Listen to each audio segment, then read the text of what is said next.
लगता है कि वाकई हमें सच्चा प्यार मिल रहा है। संसार में हम प्यार ढूंढते हैं, राहत ढूंढते हैं, नहीं मिलती। लेकिन गुरु के पास आके कैसा लगता है कि जैसे छाँव में बैठे हैं। अभी कैसे लग रहा है? संसार की तत्ती आग से बच के छाँव में बैठे हैं। यहाँ जब होते हैं गुरु के दरबार में, कुछ याद नहीं रहता। यही तो प्यार है कि अंदर में एक हल्कापन होता है, एक अपनापन होता है। हल्कापन होता है और अपनापन होता है। यहाँ पे घर में 4 जन में भी हो सकता है वो एक अपनेपन की तार ना जुड़ी हुई हो। यहाँ 40 भी होंगे तो ऐसे लगेगा एक है, क्योंकि वो सत्य का दीपक जला रखा है गुरु ने। वही प्यार है, कहना ये चाह रहे हैं। कह रहे ना, चरणों में तेरे रहकर भगवान प्यार ही प्यार मिला। तो कौन सा प्यार है? वो है अंदर का प्यार। ये गुरु ने हमारे अंदर डाला है। जीवन का अर्थ क्या है? प्रेम ही तो है। हम समझ नहीं पाते हैं, हम पता नहीं किस चीज़ में चलते रहते हैं और उस चीज़ से चूक जाते हैं जिस चीज़ को पाने के लिए संसार में आए थे। क्या पाने के लिए आए थे? शांति पाने आए थे। कौन सी शांति? जब शरीर इस संसार में आया माता के गर्भ से, तो 9 महीने उल्टा लटका हुआ था, तो अंदर रोता था, भगवान छुड़ा दे, इस बार छुड़ा दे। छुड़ाया तो भगवान ने अनंत जन्मों से, तभी तो फिर गर्भ में है तू। लेकिन फिर चिल्ला रहा है, वहां पे रो रहा है, बस इस बार और छुड़ा दे, मैं निकल के सिर्फ तेरा भजन करूंगा ताकि मुझे फिर कभी गर्भ में ना आना पड़े। पर आप देखो माया कैसी है गहरी। चारों तरफ से पैदा होते ही, पहले तो पैदा होते ही रोता है जी, रोना वहीं से शुरू है।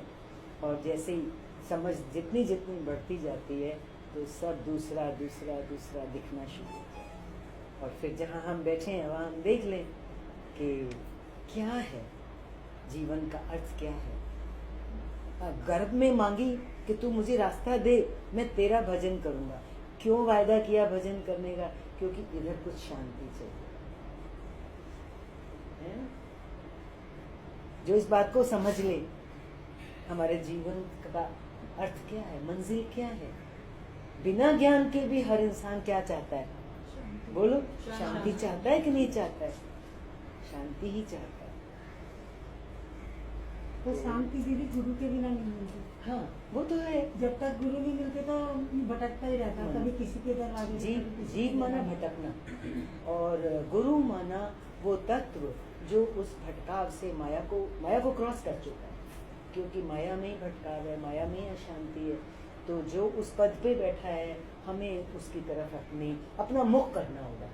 बस अगर हमने अपना मुख उसकी तरफ मुख करने से मतलब ये है कि जितना कम से कम हम जब संसार की तरफ ध्यान देते हैं, रहना तो इस संसार में ही पड़ेगा, है ना, रहना तो इसी संसार में है। लेकिन हम अपना मुख किधर रखेंगे?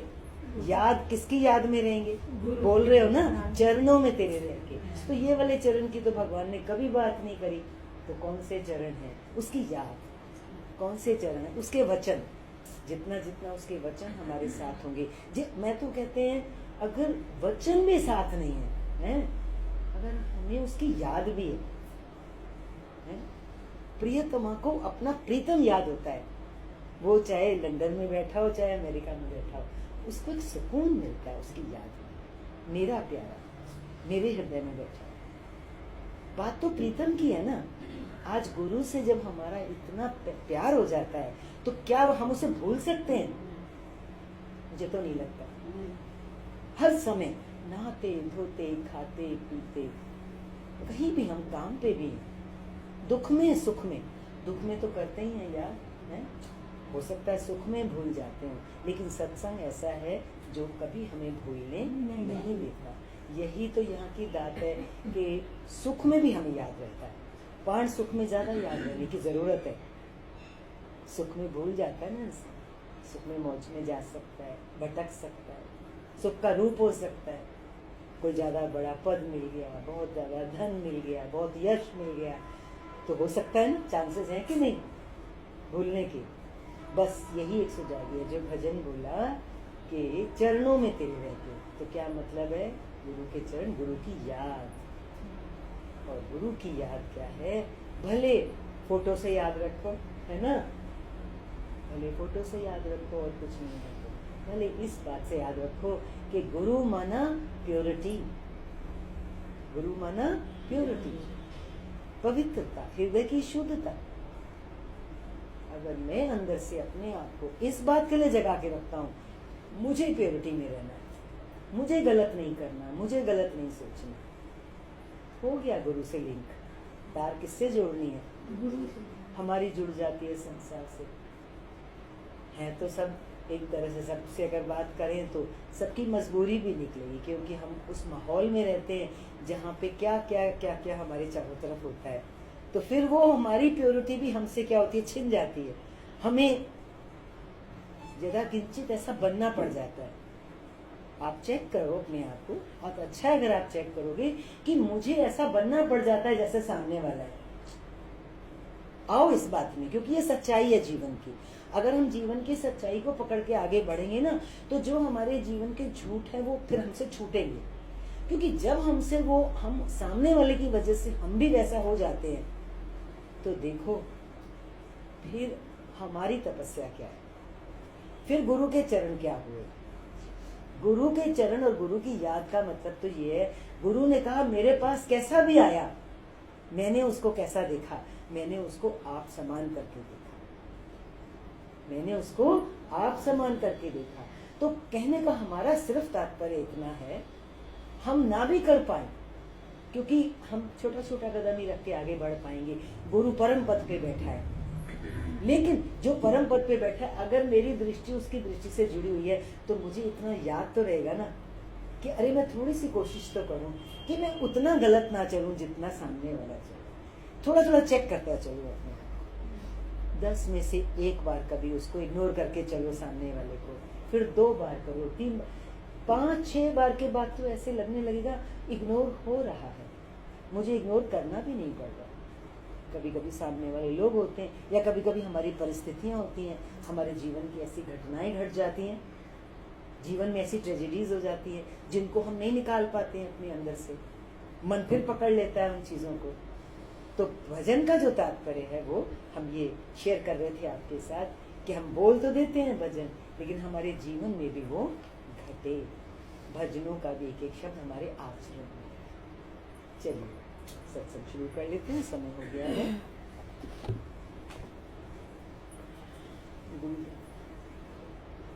वो 3 बार ओम का उच्चारण करेंगे।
शंकरं शंकराचार्यं केशवं बादरायणं सूत्रभाष्यकृतो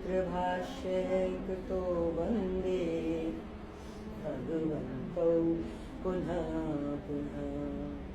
ईश्वरो गुरुरात्मेति मूर्तिभेदविभागिने व्योमवद्व्याप्तदेहाय दक्षिणामूर्तये नमः। दक्षिणामूर्तये नमः। ओम।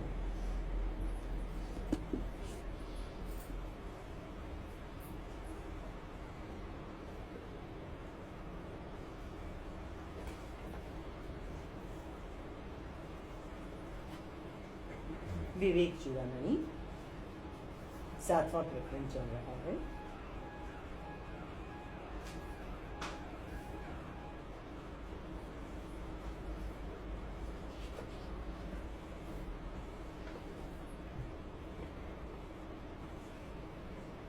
इससे पहले जिस विषय पर चर्चा चल रही थी वो था अध्यास निरास।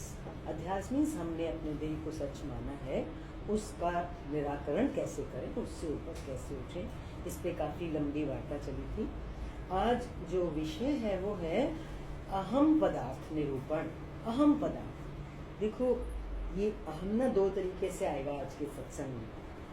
थोड़ा सा अपने आप से भी कोशिश करना उसको अलग करके समझने की। अभी जो ये चलेगा अहम पदार्थ, ये है शुद्ध अहम, कैपिटल आई। तो पहले हम इसको समझ लें, फिर उसके बाद जो स्मॉल आई है जिसको हम अहंकार कहते हैं, ईगो कहते हैं, फिर उसके ऊपर चर्चा चलेगी। पहले हम इस अहम पदार्थ के बारे में देखें। श्लोक का अनुवाद है, ये दृश्य जगत, ये जो सारा दिखता है, सर्वथा मिथ्या ही है, झूठ है। इसकी क्षणिकता देखने में आती है। जगत को मिथ्या झूठ क्यों कहा? क्योंकि ये क्षण क्षण में बदल रहा है। इसकी क्षणिकता का मतलब क्या है? क्षण क्षण में बदलता है। इसलिए यह अहम पदार्थ नहीं हो सकता। अहम पदार्थ मीन्स ये सच नहीं हो सकता। यूं समझो, अहम पदार्थ पहले अपने से समझो। अहम, मैं, तो अभी मैं इसको मैं नहीं समझना आपसे। क्या समझो? एक शुद्ध मैं, मुझे भी उसका ज्ञान नहीं है, लेकिन गुरु मुझे उंगली पकड़ के चला तो उसी तरफ गया। अब जब मुझे पता है कि मैं अभी उस अहम को तो नहीं समझ रहा, लेकिन उसको समझाने के लिए गुरु ये कह रहा है कि तू ये समझ कि ये संसार झूठ है, और ये झूठ इसलिए है क्योंकि ये क्षण क्षण में बदल रहा है। इसकी क्षणिकता, क्षणिकता में क्षण क्षण में देखने में आती है, इसलिए ये अहम पदार्थ नहीं हो सकता। अहम पदार्थ मीन्स वो परमानेंट तत्व। अहम पदार्थ से क्या मतलब है? वो सत तत्व जो कभी बदलता नहीं। यूं समझ लो, समझ में आ रही है सबके? अहम पदार्थ मीन्स वो सत तत्व जो कभी बदलता नहीं है। लेकिन जगत के लिए क्या कह दिया? ये सदा बदलता है, ये क्षण क्षण में बदलता है। ये भी हमको दिखाई देता है, और ये बात हमारी समझ में आ रही है कि क्योंकि ये क्षण क्षण में बदलता है, इसलिए ये मिथ्या है, इसलिए ये झूठ है। आगे चले। अतः इन क्षणिक अहंकार आदि को, अब अहंकार शब्द आ रहा है, इन क्षणिक अहंकार आदि को मैं सब कुछ जानता हूं, ऐसी प्रतीति कैसे हो सकती है? हमारा जो अहंकार है, इसको कैसे ऐसे हो सकता है कि मैं सब कुछ जानता हूं, जब ये है ही नहीं। ये तो पल पल में चेंज हो रहा है। इसको ये प्रतीति जो होती है, लगता है कि मैं सब कुछ जानता हूं, ये गलत है। तो हम जिस भ्रम में बैठे हैं, किस भ्रम में बैठे हैं? हाँ, और वो हम कहाँ से बोलते हैं? अहंकार से बोलते हैं। अहंकार क्या है? ये सब शरीर मन, यही हमारा अहंकार है। इसको हम पकड़ के बैठे ना, माना हम इसको सच करके बैठे हैं, हम अपना अस्तित्व टोटल इसी को मान के बैठे हैं। अब आप लोग बहुत बड़े हो गए हो, छोटे बच्चे नहीं हो। आज बहुत अच्छे से समझने की कोशिश कर रहे हैं सब लोग कि मैं जो ये दिख रहा हूँ, ये बैठा हूँ, ये मेरा अहंकार है, और गुरु मुझे मेरी यात्रा इस अहंकार से उस अहम पद तक, जो सत तत्व है, वहां तक लेके जाना चाहता है। और गुरु क्योंकि उस सत तत्व में पहुंचाना चाहता है, उसके लिए क्या बोल रहा है कि ये सारा जगत मिथ्या है, क्योंकि ये क्षणिक है, क्योंकि इसकी क्षणिकता देखने में आती है। तो क्योंकि सारा जगत क्षणिक है, तो मेरा अहंकार भी तो उसी में आ जाता है, क्षणिक है, ये भी खिन खिन चेंज होता है। तो जब कभी हमें ये लगे मैं सब कुछ जानता हूँ, ये हमारा बहुत बड़ा भ्रम है। इसकी व्याख्या देख रहे हैं। ये जगत और इसके सारे पदार्थ सभी कैसे हैं? बोलो आप सब। सारी दुनिया जो आप देखते हैं, खुद को भी देख रहे हो, सारा जगत कैसा है? क्षणिक। मतलब वो यही मिथ्या तो है ही, क्षणिक है। क्षणिक का मतलब है जो अब जो इस क्षण में है वो अगले क्षण में। अभी 1 घंटा भर पहले आप घर में थी, पर परिवर्तन आ गया। जो थोड़े समय रहकर नष्ट हो जाते हैं अथवा इनका रूप निरंतर बदलता रहता है। संसार के सभी पदार्थों का रूप निरंतर बदलता रहता है, इसलिए इसको मैं नहीं कहा जा सकता। मैं याद दिलाऊंगी आपको बार बार, यहाँ जब मैं आ रहा है तो कौन सा मैं आ रहा है? वो सत वाला अहम। इसलिए इसको अहम नहीं कह, इसको मैं नहीं कह सकते। हम एक मैं में बैठे हैं, लेकिन जब वो ये कह रहे हैं कि जो क्षणिक है, थोड़े थोड़े समय में रहकर नष्ट हो जाता है और निरंतर रूप बदलता रहता है अपना, इसलिए इसको मैं नहीं कह सकते। अब हम और आप इतना समझ लें, हमारा सारा जीवन, हमारा सारा संसार किस में निकलता है? मैं में तो निकलता है, मैं और मेरे में निकलता है। लेकिन शास्त्र क्या कह रहा है? जो कुछ भी तुम देख रहे हो अपने चारों तरफ, तुम उसको मैं नहीं कह सकते। तो हमसे तो बहुत बड़ी भूल हो रही है ना। इतना बड़ा कीमती जीवन जो हमें मिला है, वो कितने भ्रम में गुजर रहा है, ये शास्त्र हमको रास्ता दे रहा है। बहुत कान खोल के और आंखें ऐसे जागरूक होकर के ज्ञान को सुनना है। बार बार नहीं मिलती है ये चीजें, बहुत बड़े तोहफे। मनुष्य का शरीर भी क्षणिक है, इसे मैं नहीं कहा जा सकता। और देखो हम इसको क्या कहते हैं? क्योंकि इसके नष्ट होने पर भी, इसको शरीर को मैं क्यों नहीं कहा जा सकता? क्योंकि इसके नष्ट होने पर भी मैं विद्यमान रहता है। एक मैं विद्यमान रहता है, इसलिए मैं का स्वरूप वह शाश्वत, इसलिए मैं का स्वरूप शाश्वत चैतन्य आत्मा ही है। शरीर के नष्ट होने पर जो मैं बचता है वो क्या है? वो आत्मा है। और वो आत्मा कैसी है? वो चैतन्य है, वो शाश्वत है। शाश्वत मीन्स तीनों कालों में रहने वाला जो हो, उसको शाश्वत कहते हैं। क्लियर हो रही है बात? जो शरीर के विनष्ट होने पर भी जीवित रहता है, वही मैं का स्वरूप है। आज आ रहा है कैपिटल आई और स्मॉल आई। शरीर के नष्ट होने पर जो मैं विद्यमान रहता है, वो कह रहे हैं वही मैं का स्वरूप है। तुम मैं का स्वरूप इसको पकड़ के बैठे हो, स्मॉल आई को, लेकिन हमारे मैं का स्वरूप कैपिटल आई है, जो इस शरीर के नष्ट होने पर भी विद्यमान रहता है। कैसे विद्यमान रहता है? पिछला शरीर छोड़कर के इस शरीर में प्रवेश किया कि नहीं किया? वो किसने किया? मैं नहीं तो किया। मैं मीन्स आत्मा, वो चैतन्य, वो सूक्ष्म तत्व जो शाश्वत है, जिसमें कभी परिवर्तन नहीं आता है।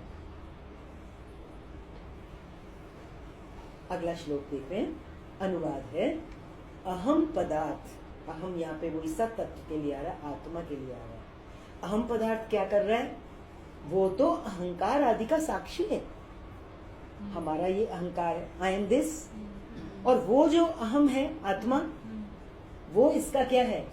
साक्षी। याद करो, रुकते हैं जितना भी होगा आज। एक पेड़ पर 2 पक्षी बैठे हैं, याद आ रहा है? एक नीचे बैठा और एक ऊपर बैठा। नीचे बैठा हुआ पक्षी फल को खा रहा है और ऊपर बैठा हुआ पक्षी उसको देख रहा है, वो नहीं खा रहा। जो नीचे बैठा है वो हम हैं, ये वाला अहंकार। हम सब कुछ करते हैं ना, खाना मीन्स हमारा कर्तापन, भोक्तापन, और वो जो ऊपर बैठा है वो ना कर्तापन में ना भोग, वो साक्षी है। वो देख रहा है नीचे वाले पक्षी को कि ये क्या कर रहा है। ऐसे ही हमारी आत्मा, हमारी इस जीवात्मा को जो कर्तापन में, भोक्तापन में, इस स्मॉल आई को वो कैपिटल आई देख रही है। देख रही से मतलब वो इसकी साक्षी है। मतलब दोनों चीजें यहाँ पे हैं, आत्मा भी है, वो चैतन्य भी है, वो शुद्ध स्वरूप हमारी मैं का कैपिटल आई का भी है हमारे साथ। और लेकिन हम उसको भूल करके, क्योंकि इस शरीर मन इंद्रियों को सत समझ करके इस अहंकार में बैठे हैं, तो क्या बताया? वो उसका साक्षी है, हमारे अहंकार आदि का साक्षी वो मैं है।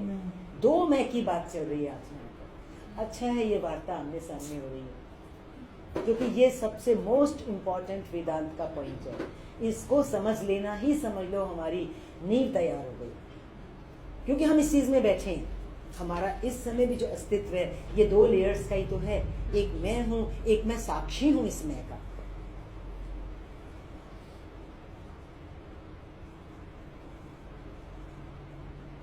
अहम पदार्थ तो अहंकार आदि का साक्षी है, क्योंकि उसकी सत्ता सुषुप्ति में भी देखी जाती है।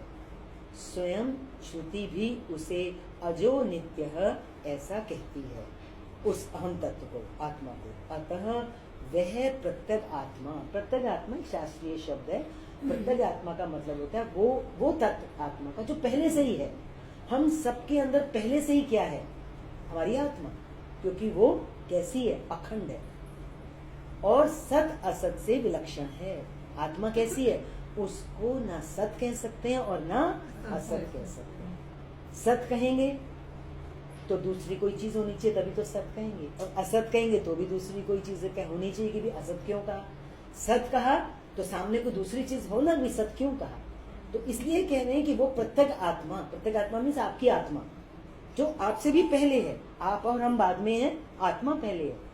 वो क्या है? प्रत्यग आत्मा। उसके लिए शास्त्रीय शब्द आता है। शब्दों को सुनने में कभी झिझकना मत, इन शब्दों को अंदर जाने देना, न जाने कब काम आएंगे। लाइफ लॉन्ग इंसान इन शास्त्रीय शब्दों को सुनता है, न जाने कब वो खुलते हैं। तो मुश्किल लगेगा। प्रत्यग आत्मा, आत्मा क्या है? अलग अलग। प्रत्यग आत्मा पहले से ही विद्यमान है, मैं बाद में हूं, वो पहले है। तो प्रत्यग आत्मा है, वो सत असत से विलक्षण है। इसका अनुवाद का मैं व्याख्या ले रही हूँ। अहम भाव से ही अहंकार पैदा होता है, अहम भाव से, इसलिए ये अहम भाव इसका साक्षी है। अहम भाव से अहंकार पैदा होता है। ध्यान देना, आज दो बातें चल रही हैं, अहम और अहंकार। वो कह रहे हैं अहम भाव से अहंकार पैदा होता है। अब अहम भाव से अहंकार कैसे आ गया? और जागो थोड़ा सा। अहम भाव मीन्स वो परमात्मा समझ लो, क्योंकि आत्मा परमात्मा में कोई फर्क नहीं। उसने ये जब माया बनी, इसके जो 3 गुणों से ये माया बनी, रजोगुण, तमोगुण और सतोगुण। जब उस परमात्मा का आत्म तत्व का मेल हुआ इन गुणों के साथ, तो क्या प्रकट हुई? बुद्धि प्रकट हुई। क्या प्रकट हुई? बुद्धि प्रकट हुई। सबसे पहले उसको महातत्व भी कहते हैं शास्त्र में। बुद्धि हमारे लिए साधारण शब्द क्या है? बुद्धि। परमात्मा और 3 गुणों का मेल हुआ तो बुद्धि प्रकट हो गई। अब जैसे ही बुद्धि प्रकट हुई तो उसमें विकार आया। किसी भी चीज में विकार आने में देर नहीं लगती। आप किसी बर्तन को भी बहुत दिन छोड़ दो तो जंग लग जाती है उसमें, है ना? बुद्धि में क्या विकार आ गया? क्या विकार आया बुद्धि में? I am. उसने अपना अस्तित्व, अपनी सत्ता उस आत्मा से भिन्न महसूस करी। वो तत्व, वो आत्मा जो 3 गुण के साथ मिलकर के बुद्धि को प्रकट किया था, जो उसका साक्षी था, उसमें एक और नया स्फुरण हो गया। वो स्फुरण हुआ अहंकार। यहाँ ये बता रहे अहम, इसलिए वो कह रहे हैं कि वो अहम पदार्थों से अहंकार का साक्षी है, क्योंकि वहीं से तो पैदा हो रहा है। वो अहम भाव से ही अहंकार पैदा होता है, इसलिए ये अहम भाव उसका साक्षी है।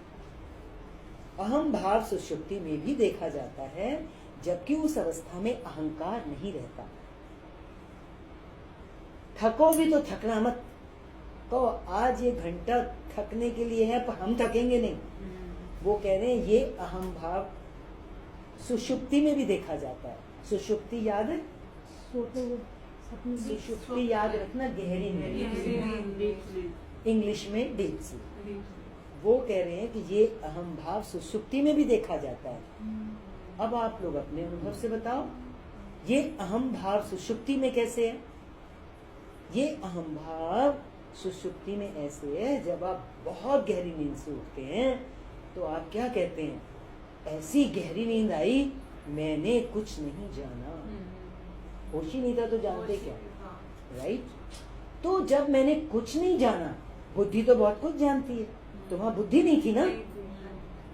बुद्धि नहीं थी तो बुद्धि तो घर है अहंकार का। अहंकार का विकार कहाँ पैदा हुआ था? बुद्धि के अंदर। लेकिन जब उस डीप स्लीप में बुद्धि बची नहीं, तो वहां बचा क्या? वो अहम पदार्थ ही बचा, वो मेरा सत स्वरूप ही बचा, वो मेरा साक्षी स्वरूप ही बचा वहां पे। हालांकि वो 100% शुद्ध स्वरूप वहां नहीं है, ये आगे आएगा, कभी क्लियर हो जाएगा आपको। लेकिन यहाँ यही बता रहे हैं कि अहम भाव, एक बार हमने भी आपके साथ शेयर किया था कि परमात्मा इतने कृपालु हैं कि जो हमारा आत्म तत्व है, जो सत स्वरूप है, उसका एक सैंपल, उसकी एक झलक वो हमें रोज रात को देते हैं कुछ मिनट की। देख तू ये है, पर हम पकड़ ही नहीं पाते। रोज रात को हर इंसान को थोड़ी देर के लिए ये डीप स्लीप, सुषुप्ति जिसको हिंदी में कहते हैं, आती है। डीप स्लीप में हम बिल्कुल नहीं होते हैं, यहाँ तक कि हमारी बुद्धि भी नहीं होती है। तभी तो हम, क्योंकि बुद्धि तो जानती है कुछ भी, और हम उठ के क्या कहते हैं, मैंने कुछ नहीं जाना, ऐसी गहरी नींद आई। समझ में आ रही है बात? हमको उस परमात्मा ने कृपा करके हमारा एक हल्का सा दर्शन, हमारे सत्स्वरूप का दर्शन हमें रोज कराया, रोज करा रहे हैं। जैसे कहते हैं ना, जो कपड़े वाला होता है वो बड़ा थान से पहले छोटा सा सैंपल दिखाता है व्यापारी को, तो ये सैंपल है हमारी आत्मा का, हमें रोज मिल रहा है इसका दर्शन। और हम पूछते हैं मुझे आत्मा के दर्शन कब होंगे, मुझे परमात्मा के दर्शन कब होंगे। शास्त्र कह रहा है अहम भाव, वो अहम तत्व, वो आत्मा सुषुप्ति में भी देखा जाता है, जबकि उस अवस्था में अहंकार नहीं होता। श्रुति इसी कारण इसे अजन्मा और नित्य कहती है। वो अहम पदार्थ कैसा है, उसका जन्म मरण नहीं होता है और वो नित्य है। नित्य में शाश्वत है। अहम भाव के बिना जीवात्मा का स्वरूप ही नहीं बनता। हम सब कहते हैं ना, हम तो जीव हैं, है ना। हम जीव क्यों हैं, हम जीव क्यों है? वो कह रहे हैं अहम भाव के बिना जीवात्मा का स्वरूप ही नहीं बनता। यहाँ अहम भाव का मतलब है अहंकार, हमारी स्मॉल। ये जब तक नहीं होगी तो हमारा स्वरूप कैसे बनेगा? हम शरीर को मैं कहाँ से बोलते हैं, हम उस अहंकार से ही तो उठ रहा है ना। अंदर में वो स्मॉल आई है, वही तो कह रही ना, आई एम दिस बॉडी, मेरा माइंड, मेरी इंद्रियां, मेरा घर, उसी से बोल रहे हैं। तो अहंकार के बिना जीवात्मा का स्वरूप ही नहीं बनता। किंतु आंतरिक आत्मा, जो प्रत्येक आत्मा हमने बोली, हम सबके होने से पहले वो जो तत्व है वो उसको प्रत्येक आत्मा बोल रहे हैं। परमात्मा समझ लो, आत्मा समझो, किंतु आंतरिक आत्मा, उसको आंतरिक आत्मा भी कह सकते हो प्रत्येक आत्मा को। किंतु आंतरिक आत्मा इस जीवात्मा के स्वरूप से भिन्न है, जीवात्मा के स्वरूप से भिन्न है। जीवात्मा का स्वरूप कैसा है? जीवात्मा का स्वरूप तो वो अपने आप को शरीर, मन, इंद्रियां और बुद्धि मान के बैठा है, लेकिन वो प्रत्येक आत्मा तो इससे अलग है, क्योंकि वो इस सब का साक्षी है। जो वो कैसा है, जो न सत है न असत है, बल्कि इससे विलक्षण, सत असत से विलक्षण। सत असत में तो हम बैठे हैं ना, लेकिन वो प्रत्येक आत्मा सत और असत से विलक्षण है, अलौकिक है। विलक्षण किसको कहते हैं? अलौकिक है। चले आगे, भारी जब हो जाओ तो बता देना, ऐसे कर देना तो रुक जाएंगे, जबरदस्ती नहीं देंगे। अगला श्लोक ले रहे हैं। अहंकार आदि विकारी वस्तुओं के समस्त विकारों को जानने वाला नित्य तथा अविकारी ही होना चाहिए। अहंकार आदि विकारी वस्तुओं के समस्त विकारों को जानने वाला। अहंकार कैसा है? विकारी है। बुद्धि में विकार पैदा हुआ तो अहंकार ने जन्म ले लिया। अब इस अहंकार से और विकार पैदा होते चले गए हमारे अंदर। ऐसे आपको जल्दी से सत्संग में बैठ के जरा मगज कम काम करता है, घर में जल्दी करेगा जाके। इस अहंकार की वजह से कितने विकार और आ गए, कोई बोलेगा? लिंकेज ज्यादा हो जाती है ना, हैं? घर पे लिंकेज ज्यादा हो जाती है ना। हाँ, इन चीजों की। यहाँ बोलोगे नहीं, पर आपको पता है। वो कह रहे हैं आगे कि इस के समस्त विकारों को जानने वाला नित्य तथा अविकारी ही होना चाहिए। हम रुके थे और दूसरे जो अहंकार विकार हमें घेर लेते हैं, समस्त विकार, वो क्या हैं? मनोरथ, मन के जो हम जाल बुनते हैं, स्वप्न और सुषुप्ति काल में इन स्थूल और सूक्ष्म दोनों शरीरों का अभाव बार बार स्पष्ट देखा गया है। अतः ये अहम पदार्थ आत्मा कैसे हो सकते हैं? ये किसी अगले श्लोक में बताएगा कि जब हमारे को अहंकार का बुद्धि में अहंकार पैदा होता है, विकारी हो जाती है जब बुद्धि, तो उसको अहंकार कहते हैं। तो विकारी बुद्धि के होते ही हमारे अंदर कौन से विकार आते हैं? यहाँ पे जैसे उन्होंने मनोरथ और स्वप्न आदि की बात करी, वो है हमारी कामनाएं, हमारी इच्छाएं। और जैसे ही हमारे अंदर कामनाएं, इच्छाएं, अपेक्षाएं जन्म लेती हैं, तो उसके साथ साथ ये सब विकार हैं। इसके साथ साथ और कौन से विकार जन्म ले लेते हैं? क्रोध, लोभ, मोह, ईर्ष्या, मद, द्वेष। एक अहंकार के आने से, एक ये विकार के आने से, पहला विकार कौन सा आया? अहंकार आया। इस एक विकार के साथ और कितने सारे विकार आए, और ये सारे विकार जो हैं, ये बोल रहे हैं हमारे मनोरथ, स्वप्न और सुषुप्ति काल में इन स्थूल और सूक्ष्म दोनों शरीरों का अभाव बार बार स्पष्ट देखा जाता है। व्याख्या है इसकी, बहुत शॉर्ट में दी हुई है, वो सुन लेते हैं। अहंकार शुद्ध चैतन्य स्वरूप नहीं है, ये तो समझ आ रही है बात। अहंकार शुद्ध चैतन्य स्वरूप नहीं है, आत्मा नहीं है, वो विकारी है। अहंकार क्या है? विकार। अब तो आपको बहुत अच्छे से रट जाना चाहिए कि अहंकार को विकारी कह रहे हैं, तो वो क्या है? वो मेरी बुद्धि का विकार है। बुद्धि शुद्ध है, वैसे बुद्धि बड़ा शुद्ध तत्व है। देखो, बुद्धि से तो सारे ज्ञान लेता है इंसान, बुद्धि बुरी नहीं है, लेकिन जब इसमें अहंकार पैदा हो जाता है तो ये विकार हो जाता है बुद्धि का। तो वो यही कह रहे हैं कि अहंकार शुद्ध चैतन्य स्वरूप नहीं है, वो विकारी है, जबकि आत्मा ही नित्य, अविकारी और इसका साक्षी है। इसलिए अहम पदार्थ, वो जो आत्म पदार्थ है, इसलिए अहम पदार्थ, ये अहंकार वाला जो पदार्थ है, ये आत्मा नहीं है। कहीं कहीं ना ये अहम शब्द, अहम पदार्थ दोनों के लिए आ रहा है। तो हमें ये समझ लेना है कि ये जो हमारा अहम पदार्थ मीन्स जो शरीर मन को लेके अहंकार है, वो आत्मा नहीं है। आज बार बार इस बात पर प्रकाश डाला जा रहा है कि हम जिस अहम पदार्थ को पकड़ के चल रहे हैं, वो उस अहम पदार्थ से, उस आत्म तत्व से अलग है। वो आत्म तत्व इस अहंकार आदि का साक्षी है, और वो ये अहंकार हमारा जो शरीर को लेके है, ये आत्मा नहीं है।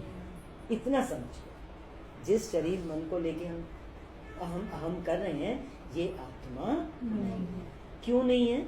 अभी ऊपर क्या चला? क्योंकि ये क्षणिक। ये भी जोड़ लो साथ में, थोड़ा थोड़ा जोड़ के भी चले जाओ, सारा तो किसको याद रहता है ना? सुन रहे हो, यही बहुत अच्छी बात है। इतना धीरज रख के बैठे हो, दिल लगा के बैठे हो, बहुत अच्छी बात है। इतना जोड़ लो।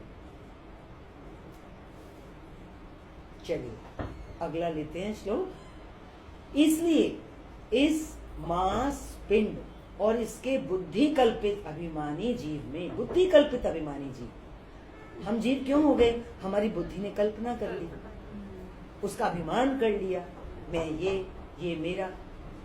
अभिमानी जीव में शास्त्र कह रहा है बुद्धि छोड़ो, जिसमें तुमने अभिमान कर लिया है। किसमें अभिमान कर लिया है? इसमें, और फिर सब इसमें।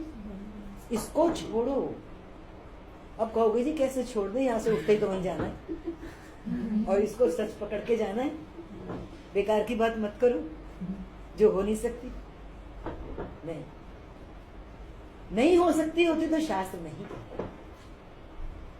ये तो कितनी बड़ी कृपा है, शास्त्र की वाणी चल रही है। हमको कितना भी कठिन लगे, कुछ भी लगे, लेकिन आज अगर दरबार ने हमें बुला लिया है, उस ईश्वर की कृपा ने हमें यहाँ बैठ के ये वाणी सुनाने का संकल्प कर लिया है, तो इसका मतलब है हमारी कोई ऐसी अलौकिक जर्नी स्टार्ट हो गई है। भले हमें पकड़ में आए या ना आए, आप यहाँ बैठे हो, बैठे होना ही, कानों में इन शब्दों का जाना ही बहुत है। यही हमें आगे ले जाएंगे। तो क्या कह रहे हैं? इसमें मांस पिंड की जो शरीर है और बुद्धि कल्पित जो हमने अभिमान कर लिया है। क्या अभिमान कर लिया? मैं जीव, क्या कहते हो? जीव और ईश्वर का भेद सारी दुनिया में रहता है ना। एक वो ईश्वर और मैं तो जीव। संसार में मैं तो फंसा हुआ जीव। ये क्या कह के थकता नहीं इंसान। और शास्त्र क्या कह रहा है? इस बुद्धि को छोड़ो। किस बुद्धि को? कि मैं जीव। छोड़ोगे? कर लो संकल्प, यहाँ जो संकल्प हो जाएगा वो फिर आपको कुछ नहीं करना पड़ेगा। ये सिद्ध भूमि है। गुरु का दरबार क्या होता है? ये कल्प वृक्ष होता है। इस कल्प वृक्ष के बैठे ना गुरुदेव सामने, इस कल्प वृक्ष के नीचे बैठ के आप जो भी सोचेंगे वो हो जाएगा। गुरु कह रहा है, शास्त्र कह रहा है, ये बुद्धि छोड़ो, ये विकारी बुद्धि है, और अपनी आत्मा को तीनों कालों में अबाधित, आत्मा का तीनों कालों में बाध नहीं हो सकता, मीन्स उसको हम काट नहीं सकते, वो तो है ही है, उसकी सत्ता का कभी अभाव नहीं होता, तो तीनों कालों में अबाधित हो गई ना आत्मा। तो अपनी आत्मा को, और वो आत्मा हमारी है, किसी और की थोड़ी है। हम परमात्मा को कुछ अलग मान के बैठे हैं, लेकिन शास्त्र क्या कह रहा है? अपनी आत्मा को, तुम वो खुद हो जो तत्व तीनों कालों में कैसा है ही है, है ही है। हम तीनों कालों में हैं, जबकि शरीर से तो हम जितना टिकट बुक करा के आए उतना ही रहेंगे।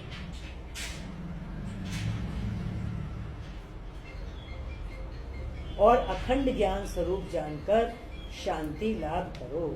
अखंड ज्ञान स्वरूप जानकर, अपने को क्या जानो? मैं ज्ञान स्वरूप हूँ। और कैसा ज्ञान स्वरूप? अखंड। वो ज्ञान, वो परमात्मा का जो ज्ञान स्वरूप है वो कैसा है? कितनी बार आता है सत्संग में? परमात्मा कैसा है? वो ज्योत कैसी है? वो अखंड है, उसके टुकड़े टुकड़े नहीं हो सकते। और वो हम ही तो हैं, हमारी आत्मा और परमात्मा अलग तो है नहीं। और वो आत्मा कैसी है? वो ज्ञान स्वरूप है, और वो अखंड ज्ञान स्वरूप है। शास्त्र कह रहा है उसको जानो, उसको अपना स्वरूप जानो। अभी बात हो रही थी शांति की, जब हम भजन बोल रहे थे कि हर इंसान क्या चाहता है? सबने बोला शांति चाहता है। और शास्त्र कह रहा है उस अपने अखंड ज्ञान स्वरूप को जानकर शांति लाभ करो। शांति कहाँ मिलने वाली है? अभी भजन से जोड़ रहे थे ना शांति को, लेकिन शांति मिलने वाली कहाँ है? जब इस अखंड ज्ञान स्वरूप का हमें ज्ञान होगा, हमारी इसमें स्थिति होगी। और इसमें स्थिति हमारी कब होगी?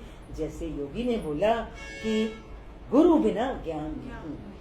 ये अखंड ज्ञान स्वरूप का जो हमें ज्ञान होना है, उस पद में जो हमारा प्रवेश होना है, वो हमारा गुरु के साथ यात्रा करने का, हमें उसको आगे रख के चलना ही है। व्याख्या है इस श्लोक की, ये शरीर मांस पिंड मात्र है। क्या है? बताने की जरूरत है क्या?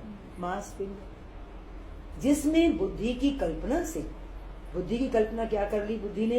अहम, ये मैं हूं। अहम भाव जागृत होकर ये जीव कहलाता है। वरना तो वेद कहता है जीव तो ब्रह्म है, ब्रह्म तो पूरी सृष्टि का मालिक है। और वेद कहता है कि जीव ही ब्रह्म है। ये बड़े ऊंचे ऊंचे जो वेद वाक्य हैं, इनको यहाँ रखना चाहिए। भले हम कितने भी नीचे गिरे पड़े, अनंत जन्मों के हमारे संस्कार, अनंत जन्मों की हमारी घटनाएं, हमारा मनोविज्ञान हमारे साथ, हमारे पीछे ऐसे चल रहा है कि हम ऊंचे वचनों को तो बिल्कुल घबराते भी हैं सुनने में भी। लेकिन जब वेद ये कहता है कि जीव ही ब्रह्म है, तो कहना क्या चाह रहे हैं यहाँ पर? कि वो ये कह रहे हैं कि हमारी बुद्धि ने कल्पना कर ली अहम भाव की, उसकी वजह से हम जीव हो गए हैं। वरना हम जीव नहीं हैं। हम क्या हैं? हम ईश्वर हैं। ब्रह्म तक मत जाओ, तुमने ईश्वर तो सब पकड़ा हुआ है ना कि ईश्वर है, सृष्टि का मालिक है ना? माया उसी ने बनाई है, मायापति ईश्वरी है। ईश्वर और जीव दो चीजें तो सुनी है, तो जीव ही ईश्वर है। हम गुणों के अधीन हैं, तमोगुण, रजोगुण और सतोगुण, इसलिए जीव है। और ईश्वर गुणों को अपने अधीन करके आता है। भगवान कृष्ण का अवतार हुआ तो कैसे हुआ? वो माया को अधीन, अपने अधीन करके अवतरित हुए। तो कितना डिफरेंस है जीव में और ईश्वर में। हम गुणों के अधीन है और ईश्वर के अधीन गुण है। तो जर्नी क्या है? इन गुणों को पार करना। क्या जर्नी है? कोई समझे तो कैप्सूल में है ज्ञान। माया मीन्स त्रिगुणमयी माया। कोई नई बात थोड़ा बताते हैं, रोज रिपीट करते हैं, रोज रिपीट। जब माया त्रिगुणमयी है और हम कह रहे हैं कि माया ने मुझे घेर रखा है, मैं क्या करूं, माया से मैं नहीं निकल सकता, तो हमें समझ आ रहा है ना, माया मीन्स त्रिगुण, तीन गुण। हम 3 गुणों में वर्त रहे हैं। कभी हमारा वर्तन तमोगुण में होता है, कभी रजोगुण में होता है, कभी सत्वगुण में होता है। लेकिन भगवान कृष्ण तीनों गुणों को अपने अधीन करके, स्वामी होकर के अवतार लिया, तो हम उनको ईश्वर कहते हैं।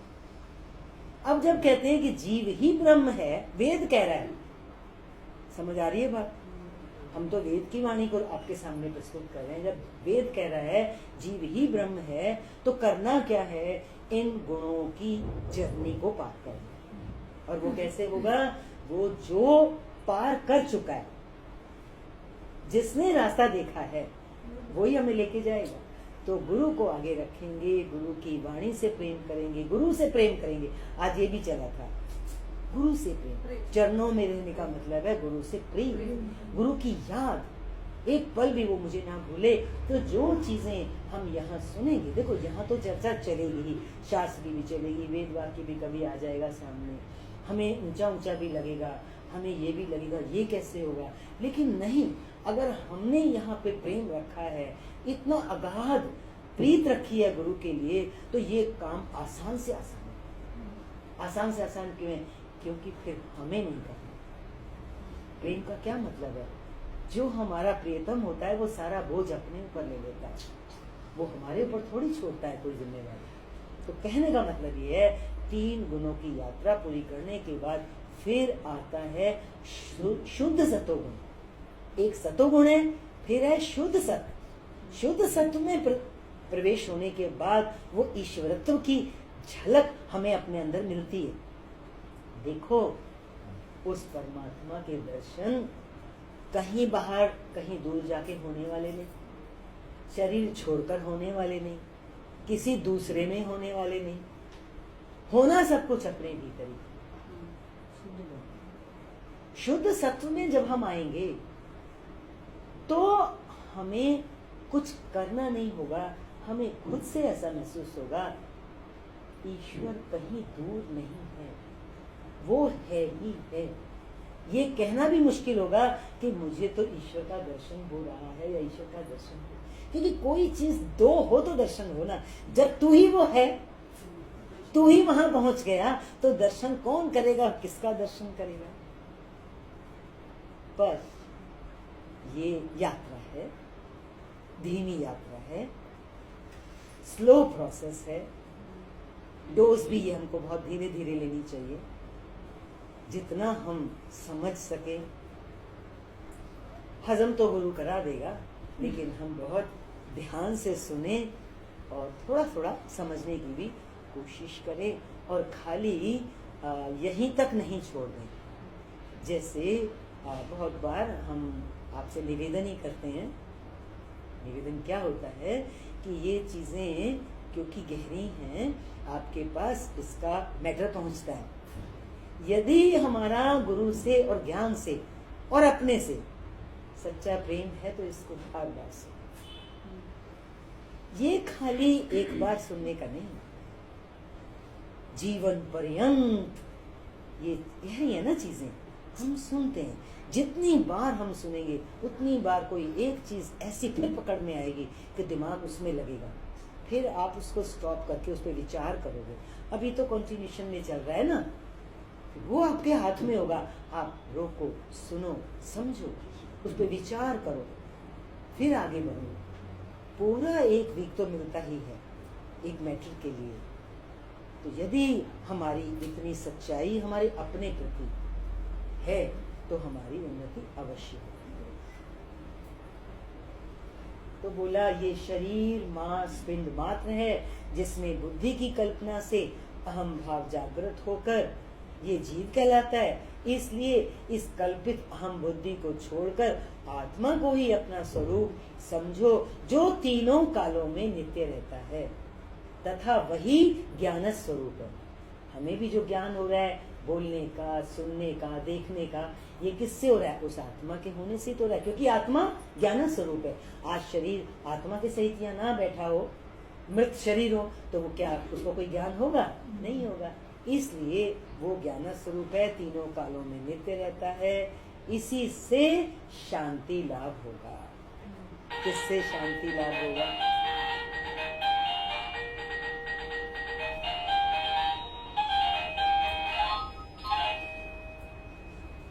ये बैंड बजना भी जरूरी है, ये शांति लाभ हो रहा है ना, शास्त्र का आशीर्वाद मिल रहा है कि इसी से शांति लाभ हो।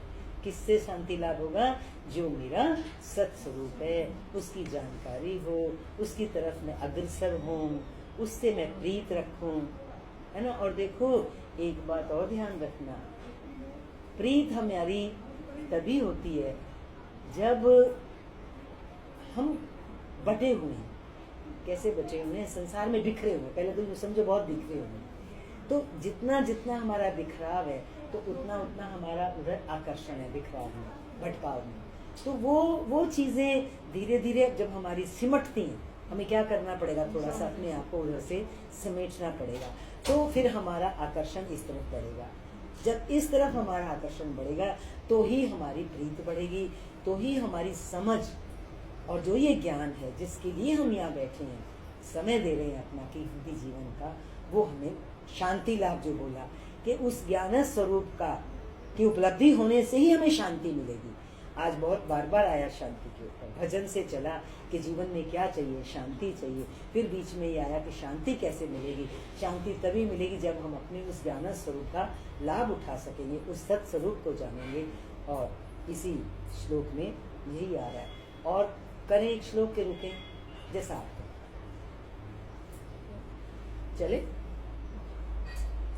अगला श्लोक है, इसलिए मांस पिंड के आश्रित रहने वाले, हम सब मांस पिंड के आश्रित हैं। जब हम इस मांस पिंड के आश्रित हैं तो हम क्या कहते हैं? मैं इस कुल का हूँ, इस गोत्र का हूँ, ये मेरा नाम है, ये रूप है, और मैं गृहस्थ आश्रम का हूँ, मैं वृद्ध आश्रम में हूँ, मैं ब्रह्मचर्य आश्रम में हूँ। इस अभिमान को छोड़ो। ये टीके लगा रखे ना हमने, इसको छोड़ो और कर्तापन, भोक्तापन जो हमारे सूक्ष्म शरीर में है, ये लिंग देह के धर्मों को छोड़ो। ये स्थूल शरीर में है, कुल गोत्र और जो नाम रूप आया, आश्रम आया, है ना, ये स्थूल शरीर के अटैचमेंट्स हैं या हमारे टीके हैं। और सूक्ष्म शरीर में हमारे क्या पड़ा है? मैं करने वाला, और मैंने किया तो मैं अब अपने इस कर्म का भोक्ता, भोगने वाला। तो ज्ञान कह रहा है, शास्त्र कह रहा है, इन सब धर्मों को छोड़ो। इनको छोड़कर, धर्मों को भी त्याग कर अखंड आनंद स्वरूप हो जाओ। अखंड आनंद स्वरूप। अखंड क्या है? आत्मा। और आत्मा कैसी है? आनंद स्वरूप है, उसमें आनंद ही आनंद। देखो आत्मा के लिए कभी सुख शब्द नहीं आएगा, क्या आएगा? आनंद आएगा। क्योंकि आनंद जो सुख स्वरूप है, उसका सुख कैसा है? आनंद है। आनंद मीन्स अमृत, जो नित्य है, शाश्वत है, जिसके जैसा कोई दूसरा सुख नहीं है, उसको आनंद कहते हैं। तो बोले आनंद स्वरूप हो जाओ। व्याख्या है, इन कुल गोत्र नाम रूप आश्रमों का संबंध केवल शरीर से है, आत्मा का इनसे कोई संबंध नहीं है। वो आत्मा तो इन सबसे रहित है, इसके बगैर है। और कर्तापन और भोक्तापन का संबंध लिंग देह से है, सूक्ष्म शरीर से है। ये भी आत्मा के धर्म नहीं है। कर्तापन भोक्तापन भी आत्मा के धर्म नहीं है। इसलिए इस स्थूल शरीर और सूक्ष्म शरीर के प्रति जो झूठी मान्यताएं बनाकर, जो इस स्थूल और सूक्ष्म शरीर को ही हम अपना स्वरूप मानकर बैठ रहे हैं, इसे छोड़कर इस अखंड आनंद स्वरूप आत्मा को ही अपना स्वरूप समझना चाहिए। बहुत सिंपल श्लोक है। इस बाहर वाले को छोड़ के नाम रूप वाला और कर्तापन भोक्तापन जिसको हमने कितना पकड़ा हुआ है, इसको छोड़ करके हमें अपना स्वरूप क्या समझना चाहिए? वो जो आनंद स्वरूप आत्मा है, उसको ही अपना स्वरूप समझना चाहिए। बहुत अच्छा। अगला टॉपिक भी अगला आ रहा है, अगली बार ले लेंगे फिर इसको, कोई बात नहीं। अहंकार निंदा आ रहा है। जैसे अभी चला अहम पदार्थ निरूपण, तो अहम पदार्थ क्या था? आत्म तत्व, है ना। तो वो हमारे स्वरूप की सारी चर्चा चली। उसके साथ साथ जो झूठे अहम पदार्थ में हम बैठे, अहंकार में, है ना, उसको भी ले लिया साथ में, ताकि आप उस जो अहम पदार्थ, आत्मा वाला अहम पदार्थ है, जो साक्षी है इस अहंकार आदि का, आप उसको समझ सको। मेन तो था अहम पदार्थ निरूपण, वो सत्स्वरूप, वो आत्मा, उसको समझाने की कोशिश की थी अभी इस टॉपिक में। तो इसको समझने के बाद अब अगले टॉपिक में बोलेंगे, क्योंकि अहंकार को टच किया था उसमें कि हमें उससे ऊपर उठना है, तो अब उस अहंकार की अगले टॉपिक में निंदा है, विषय है अहंकार निंदा। क्योंकि ये क्यों आ रहा है? क्योंकि जब उस अहंकार की हम निंदा सुनेंगे तो निंदनीय चीज को तो कोई अपने पास रखना नहीं चाहता ना। गंदी बात को कौन अपने स्वरूप को कौन अपने साथ जोड़ के चलेगा? तो अगली बार इस अहंकार निंदा के लिए भी, ठीक है। हरिओम शांति।